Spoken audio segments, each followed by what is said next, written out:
Hello everyone and welcome to another episode of Bible Illustrated Hands. Before I commence this episode, I would ask all of you in your charity to remember my spiritual father, Father Dimitri. He suffered a major stroke today, and the current news is that he's in the hospital. The right side of his right side is sort of paralyzed, but that is a good indicator that the doctors just may, drain the blood from his brain. I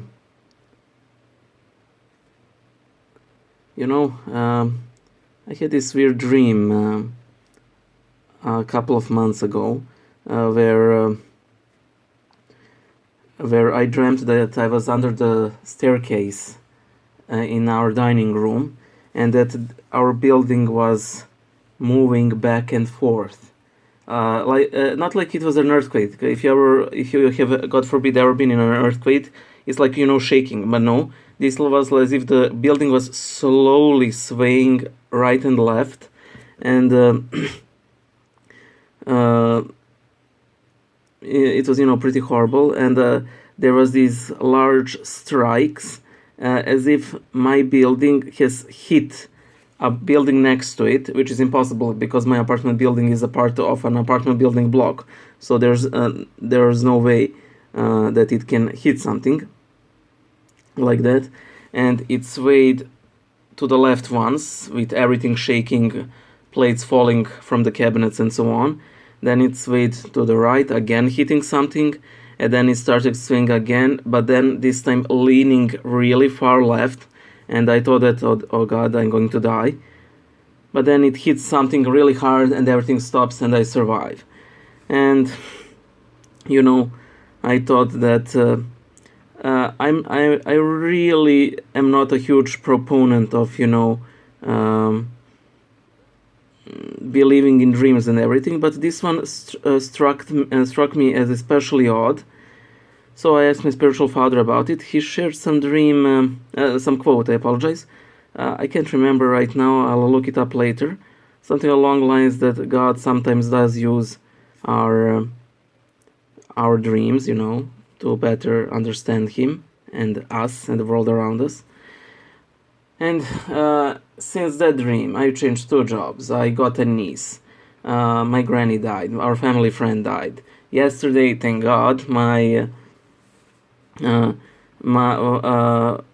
friend has become a mother. So pray for little Philip as well, and so on. So this was this year lasts like it's just 5 months in.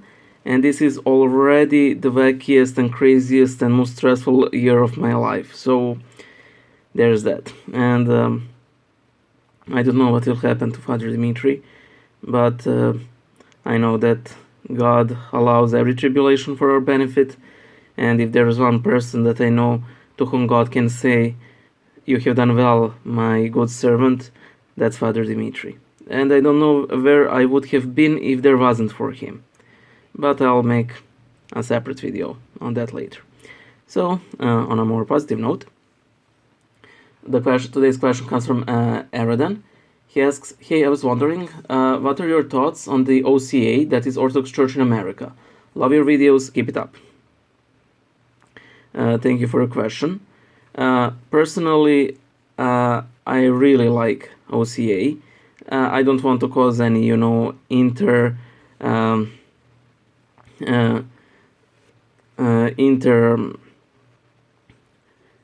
what's the word?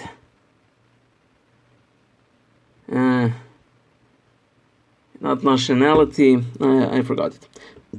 In any case, I don't want to cause any divisions among different particular churches, but I really like OCA because I have had a lot of good experience with it, and my interest to the church is tied very heavily to it. First of all, when I first became Orthodox,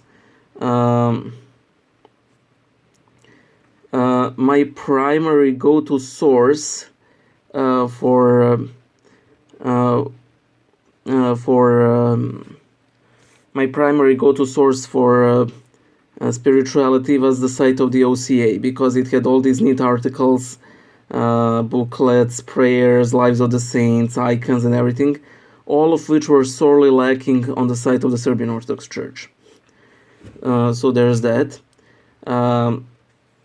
Later on, I met my spiritual father, Father Dimitri, who's also a member of the OCA. And in general, I always thought that the priests of the OCA were, in general, very good, very mild, never an extremist in a negative way, and so on.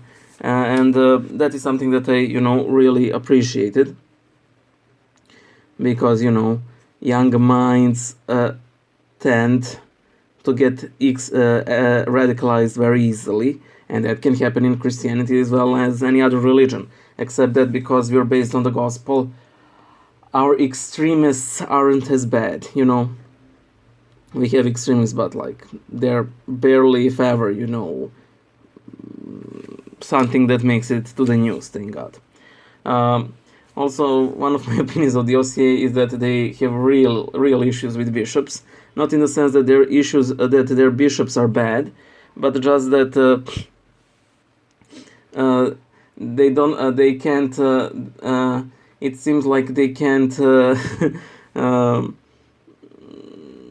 For example, I know that Father Dimitri's diocese has been without a bishop for the longest time. For example. And there's simply, lack of bishops within the OCA. But that is just, my impression. I don't know how that holds up in general. That's pretty much it. OCA, one of my favorite jurisdictions. If I were in the position, I'd probably attend OCA, not Serbian Orthodox Church, because I have my issues with the Serbian Orthodox Church, but that's just me, Bye.